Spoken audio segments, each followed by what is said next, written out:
यह आदमी अभी हाथ बढ़ाकर हालात देखने ही वाला था कि अचानक उसने पानी में बुलबुले छोड़ता हुआ एक बड़ा सा मुंह देखा। वह समझा कि वह किसी 1000 साल पुराने कछुए के पास आ गिरा है, लेकिन औरत ने शक जताया कि सामने वाले के दांत भी हैं। तीनों डर के मारे घबरा उठे। काफी देर बाद समझ पाए कि नीचे दरअसल एक इंसान है।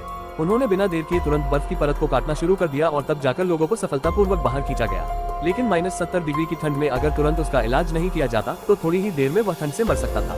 आखिर यह सब हुआ कैसे? असल में कुछ दिन पहले लोगों की पुरातत्व टीम जब एक प्राचीन कब्र की खुदाई कर रही थी, तब उन्हें एक अजीब सा सन्नू यूनुक लोगों का जैद लटकन मिला। मगर यह कब्र तो हान वंश के लोगों की थी और यूनु उनसे हजारों मील दूर रहते थे, इसलिए यहाँ उसका होना नामुमकिन था। और भी अजीब ये कि जब से लोगों ने ये जैद देखा, वह रोज एक खूबसूरत औरत का सपना देखने लगा। उस सपने में एक सेनापति जान की बाजी लगाकर उस औरत की रक्षा करता और हमेशा उसे किसी रहस्यमय जगह पर बुलाता। शुरू में लोगों ने इस पर ध्यान नहीं दिया, लेकिन महीनों गुजरने के बाद भी सपना पीछा नहीं छोड़ रहा था। मजबूरी में वह जैद लेकर एक विशेषज्ञ के पास पहुंचा। विशेषज्ञ का चेहरा अचानक बदल गया। उसने बताया कि यह कोई साधारण जैद नहीं है। यूनु लोगों की मान्यता के अनुसार ये आसमान के सप्तर्षि देवता का प्रतीक है। कहा जाता है कि इस जैद के जरिए न केवल मृतकों से सपनों में बात की जा सकती है, बल्कि देवताओं से भी मुलाकात संभव है। ये सुनकर लोगों का खून खौल उठा। उसे लगा कि मरा हुआ सेनापति जरूर किसी बड़े काम के लिए उसे बुला रहा है। इसलिए पुरातत्व दल ने सामान उठाया और सपने में दिखी जगह की ओर चल पड़ा। कठिन रास्तों को पार करके वे आखिरकार गुफा के दरवाजे पर पहुंचे।